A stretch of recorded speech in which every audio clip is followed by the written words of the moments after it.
the use of AI isn't necessarily replacing people, it is augmenting them and giving them capabilities that they didn't have. And so you may have heard the expression that it's not AI that's going to take your job, it's someone who is using AI who will take your job.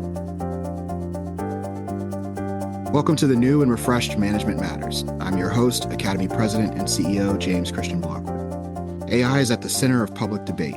What does the future look like when large language models are incorporated into crucial decision-making processes that have, to this point, been almost entirely human? Our guest this week can help us answer fundamental questions about the intersection of technology, specifically AI, and government. Jen Palhka is the author of Recoding America: Why Government is Failing in the Digital Age and How We Can Do Better. She founded Code for America and previously served as U.S. Deputy Chief Technology Officer and helped found the United States Digital Service. Wole Moses is the Chief AI Officer for Microsoft Federal's civilian organization. He leads internal strategy and customer engagement focused on helping federal civilian agencies transform responsibly with AI. Welcome to both of you. Nice to Thank be. you. Along with the chief scientist at the time, I co-authored the Government Accountability Office's first technology assessment on artificial intelligence. And I believe then, as I do now, people refer to and think of different things when it comes to AI. How do you define it, and what are we really talking about when it comes to AI? We'll start with you, Jen.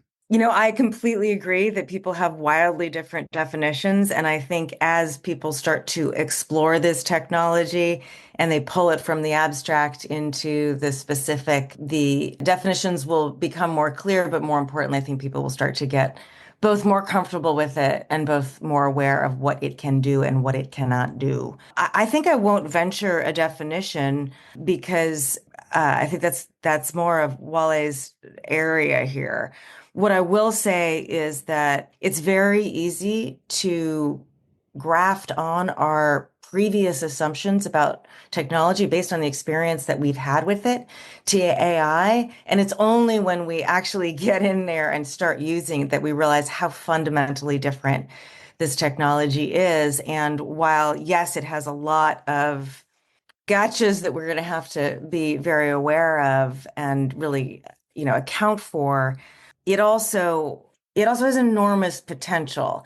And I think the things that we have needed to do to make technology better in the public sector generally are still the things that we need to do to increase the responsible and effective adoption of AI in the public sector. In other words, really testing these things, really having an iterative approach where we're not just sort of setting and forgetting. And so I encourage folks to just get in there, play around, let that exposure change your perceptions, because it's not like other technologies. It's not like what we've done before, but remind ourselves of all of the responsibility that we have in wielding this responsibly. And Wole, how do you think about AI? Yeah, so I agree with Jen in that the definitions are different based on who you're talking to, but also based on the emergence of this new type of AI, which is creating lots of attention. And so, the broad definition I would give you is that technology that mimics human capability. You can break that down into things like perception, which is something that it has existed a while in terms of AI being able to perceive things that we used to think about as fundamentally human. Computer vision, for example, AI being able to see the world. Speech recognition as another example of perception. These are very human capabilities that computers for a while have been able to do on par or even surpassing humans. So perception is one. The next thing is understanding. So I perceived. Now what's happening in this image that I perceived, or in this document that I used AI to tell me what I'm seeing. Perception, understanding, and then one of the new things. There's some new things that have come out of generative AI. One example is reasoning, and so this is something that even 2 years ago we didn't expect AI to be able to do. So to be able to take a complex, open-ended problem, break it down, and use reasoning capabilities, which are very human, to come up with some answers and solutions, and then even to tell us how it how it came about how it solved that problem. And then the last thing I would say is the ability to create, which is one of the things that's most exciting about generative AI. And so reasoning and creativity are some of the newer aspects of AI that we probably didn't expect to happen this quickly. And that just goes back to the point earlier in that AI is a whole bunch of things and a whole bunch of capabilities that have emerged recently. And we don't know what is in store in the future because the pace of the innovation is happening so quickly. Yeah, AI, very powerful tool, many definitions, lots of opportunities. While I am familiar with Google's leading role in AI, because the Academy is working with Google to understand the impacts of AI on local communities right now. You're the Chief AI Officer for Microsoft Federal Civilian Organization. What is Microsoft doing to improve how government thinks about and uses AI? The first thing I'll say is that I've been really, really impressed with the rate of speed and adoption of AI by the federal government. I think most people have traditionally thought about the government as technology laggards. There's good reason for that, and there may be a lot of truth in that. But I'd say that with the emergence of generative AI, more than 2 years ago, we started to partner with agencies to help them, first of all, understand the technology. We did a lot of ideation with agencies, and we moved those ideations into proofs of concepts. And then today, as we sit here today, there's a lot of AI deployment. So there's a lot of use cases that agencies have put out there that take advantage of AI capabilities. And so, our role is really along all of those. So helping them understand the capabilities. We obviously are a platform provider in that we provide tools and applications that enable them to take advantage of AI capabilities. We are working with the federal government around trustworthy implementation of AI, and then finally, just making sure that the use cases that they use are use cases that are really serving citizens and delivering value in the way that government expects. Jen, you just heard Wale say that he was impressed with how the federal government is using AI. You're the co-founder of the United States Digital Service. In your view, is the federal government where it should be in terms of digital services? In digital services, generally, no. I think we've got still a long way to go. And I think that to return to my earlier point, the work that we need to do to enable the federal government to use all kinds of different technology better for the American people is, I think not fundamentally different from what it was in the internet era now that we moved into the AI era. But I am really encouraged by how much federal, state, and local government, public sector workers are experimenting and understanding how to use this technology in ways that will benefit the American public.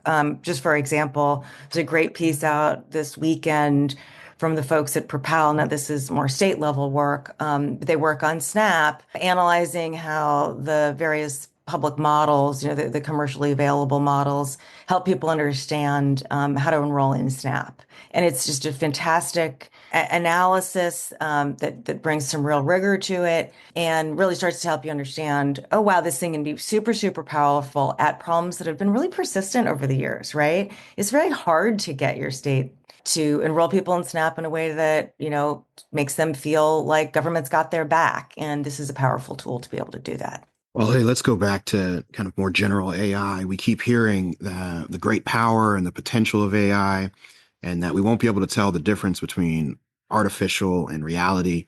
I've also heard large swaths of the workforce will be replaced, and technology will compute faster and with more complexity, and it will surpass even human comprehension. What might this mean for government, and how might AI make government services better? So there's a lot of unknowns there. In terms of AI replacing humans, I think what we should do to grapple with that question is to, first of all, go back in history and look at what's happening with the introduction of other big technological shifts. And then the other thing I like to do is think about that question in terms of time frames. And so there's this sort of short-term horizon and there's a longer term horizon. Longer term is much harder to predict.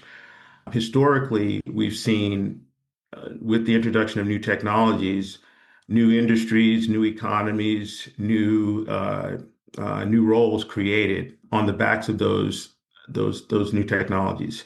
And so, that's what we've seen historically. And so that's really our best guide in terms of long term. In the short term, we already have good evidence. We have, anecdotal. We also have a lot of research that's coming out showing how some of the early AI adopters, the power users have been using AI in organizations. And what we see in the short term is very clear. The use of AI isn't necessarily replacing people, it is augmenting them and giving them capabilities that they didn't have. And so you may have heard the expression that it's not AI that's going to take your job, it's someone who is using AI who will take your job. And so that's kind of how I look at it in the long term, like I said, both from the anecdotal as well as what we're seeing from in research. That's not to say that AI won't replace some of the functions that humans do, especially some of the rote and repetitious things.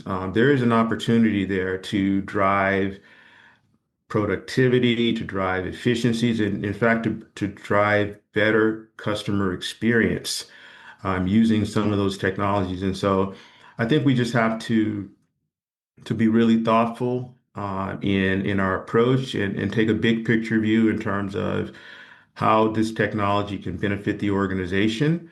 But we also need to be empathetic towards some of these fears. These are legitimate concerns that people have. And so we have to think about all of that. Augmenting, not replacing. The Trump administration has signaled a willingness to use AI to strongly supplement, if not wholly supplant, in some cases, government employees. Jen, you just heard Wale talk about that. What do you think? Do we get to a point where robots or AI are replacing humans at all? And if you were advising the administration, what might your advice be? I agree with Wale. I think that one thing to keep in mind is that in the public sector, there is always more work to be done than there are people to do it. Take benefits delivery, for example. There's a lot of I'll call it low value work that is done in delivering somebody, determining eligibility, making sure they get their benefit, et cetera. There's all these steps in it. And a lot of it is it's the kind of work that computers are good at. We have not been good at using computers for that even before AI came along. And so if we can say, actually, it's easier to get through all the paperwork, right? The analysis of your eligibility now is, let's be very optimistic and say takes a tenth the time it used to take. Wouldn't that be great? Public sector workers can spend more time with people talking to them, helping them connect to other resources. Like there's not a lack of work for them to do. And that is work that humans are good at doing, right? Connecting with other people, making them feel heard, sharing experiences. I mean, like what we used to think of as social work when people had time to do anything but eligibility determination. So I think there's a huge world in which we can move from lower value work that takes up a lot of time of public sector workers into higher value work. And the benefits delivery is just one example of that. Think about it in all sorts of different domains. And then to Wale's point, like there is work that I just think we would not have tackled if we didn't have this tool. And a perfect example for me is the policy complexity that drags down so much of government, right? The Department of Defense is famously supposed to be governed by a corpus of policy that is equal to 100 copies of War and Peace. That is enormous, right? It means that it's so hard to make decisions. We've heard of teams that spent a year trying to just figure out if they had the legal authority to do something because they're wading through so much paper. Two ways that LLMs can help that in particular, which is great at going through large volumes of text. One is just speed those decisions, and the other is reduce that policy accumulation and craft. The problems with pandemic unemployment insurance, everyone blamed the technology. Really, what you want to look at is in one state alone, 7,119 pages of active UI regulations. That creates so much complexity that makes it very, very hard to create scalable, resilient systems.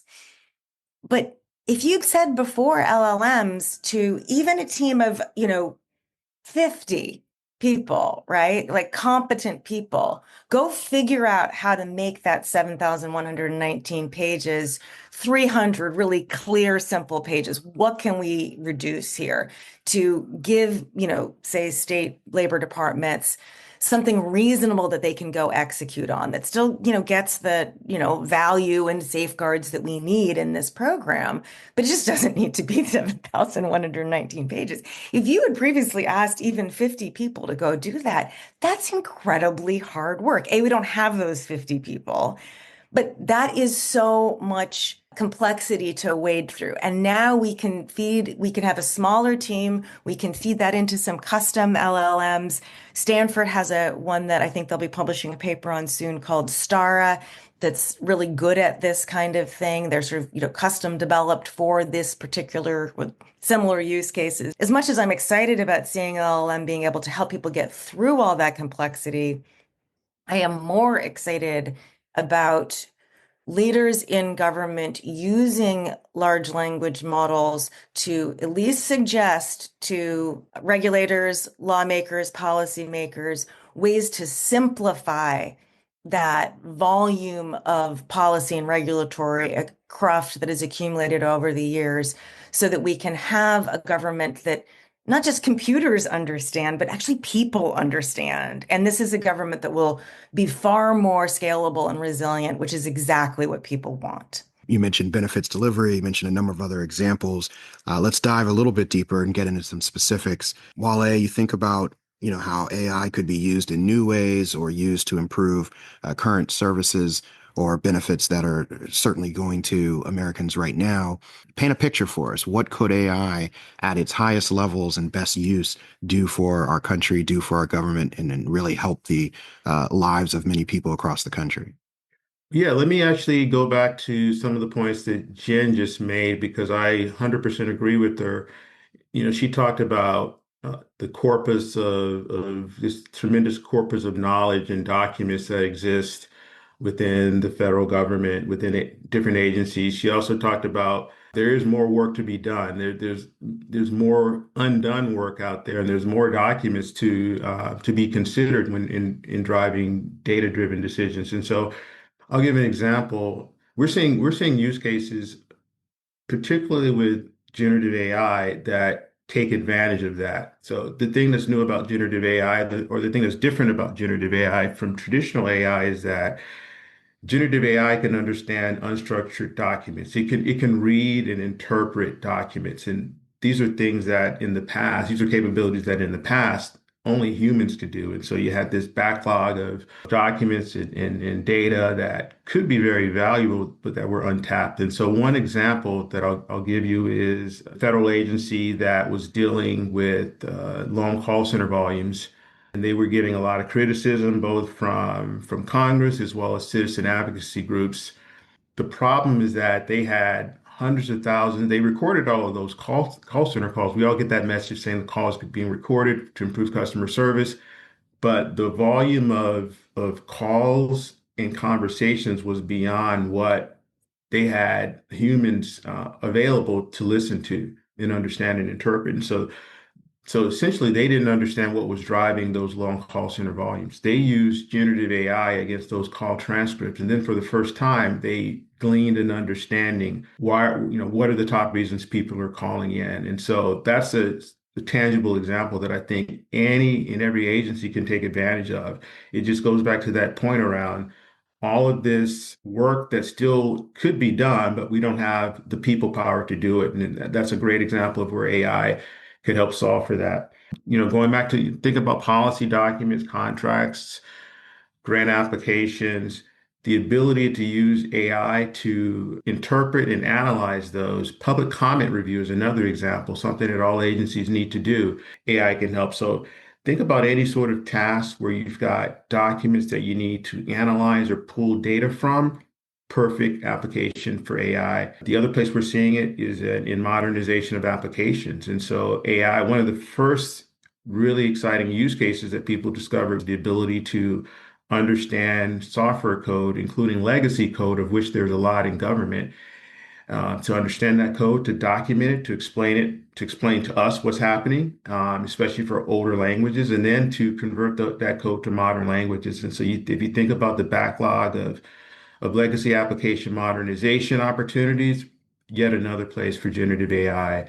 There's a lot. There's a tremendous opportunity in front of us. And I think that was seen by government leaders, which I think explains why they moved much more quickly with this new technology than many expected. Let's zoom out a bit, Jen. I was recently reading a foreign affairs article and I read winning means deploying, not just developing the best technology. What could this mean for agencies that are responsible for commerce, health, national defense?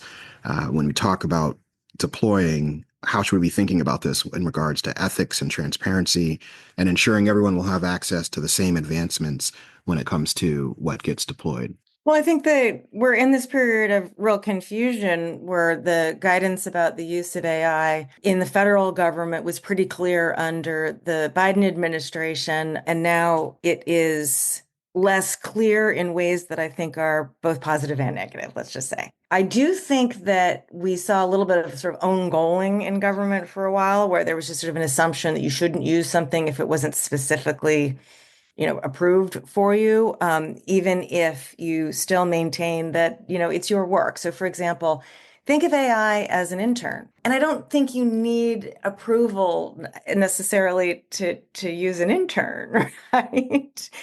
It depends on how you think about it. If you say, "Oh, I am not going to be responsible for this output because AI did it," that's a very different take, and it introduces a whole bunch more vulnerabilities and risks because you're not taking responsibility for the work. In some cases, there was a real hesitance to adopt these tools when, in fact, with the right approach, really the risks were pretty low as long as you sort of still maintained responsibility for the overall outcome instead of, just saying, well, it's the tool's fault. Now I think some of that is gone, and I think people are realizing that they can play with these things and try them out and see where they're going to be useful.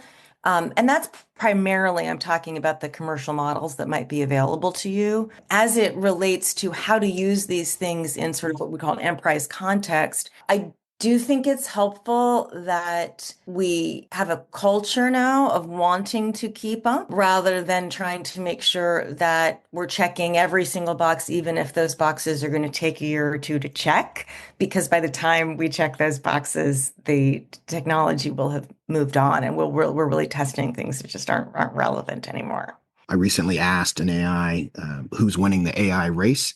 And one response you'll get, at least the one that I got, was the United States is currently leading in AI technologies. But fast forward for us, who wins the AI race, why, and what might the government need to do to prepare more for a future AI-powered and AI-dominant world? That's a question that I don't think anyone can answer in terms of who will win in the future. I mean, the bets are on the United States and China being the top contenders.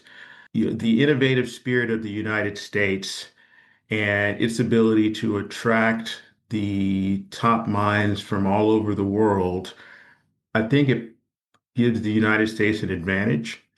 And so if I had to make a bet, I'm gonna go with the home team. I'm gonna say the United States. Thinking about some of the opportunities ahead for us to transform government, some of the things that we've talked about is the other place we want to spend time on. And then of course we also need to think about some of the risks. We live in a world where you have adversaries who have AI capabilities. Those could be used for some very nefarious things.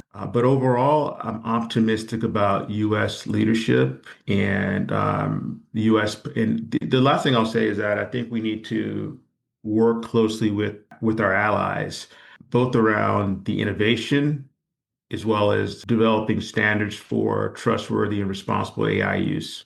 Jen, last question for you. Leave us inspired and let us know what's the best way forward and what's the best hope you have for AI going forward for government and society. I have a 21-year-old, and I do see that this is going to fundamentally reshape, the workforce, the opportunities that I had when I was her age. It is going to take away some opportunities for young folks who could have come in and learned. On the other hand, as well, I said, we have to figure out what the world looks like that isn't based on, an attachment to what came before. I mean, I think the thing that gives me the most hope, and this is going to sound kind of dark, is that the world is going to change because of AI, and I'm fond of saying the status quo was not worth protecting. But that does require not just sort of, wallowing in these changes that can in fact be quite painful, but envisioning something new and better and different. I'm not the person to figure out how we're going to transition our workforce to an AI world. What kinds of jobs will be available to somebody like, my daughter or somebody 5 years younger than her. But I do have hope that there will be simply a recognition that there's more that we can do and that we do more with AI instead of just, having less opportunity. In a weird way, the thing that makes me most excited about AI is the fact that it is simply going to force change. One of the ways that's going to play out is that relationship between the executive and legislative branch is not good right now. We have two broken operating models, a broken operating model of policy making and a broken operating model of policy implementation. And this acceleration in our society generally is going to be, part of a larger set of changes, like the Supreme Court decision that rolled back Chevron, right? That's forcing Congress and the executive branch to communicate differently, to have a different sort of relationship. They can't rely on some of what they have relied on the past years. We're going to have changes in budgets, right? We're going to have some fiscal austerity. There's a set of changes of which AI is a part, which could be painful, but if we shape them in the right way, could force us finally get out of our seats, like get off our butts and actually build an operating model for government that actually makes the executive and legislative branches come together and create a new operating model in which there's a feedback loop between what we do at the policy level and what we do when we implement it. And that's coming back to policy and is constantly iterative cycle. We're not going to move to that from the sort of broken waterfall models that we have today without something that forces us. AI will be part of what forces us there. And as much as it is scary, and I completely agree that it's scary in a lot of ways, we have to say it is up to us to shape what those changes look like, have a vision of where we want to go, and use this disruption to get to that vision. There's opportunity ahead because AI is forcing change. We'll leave it there. Thank you so much to both of you. Thank you. Thank you.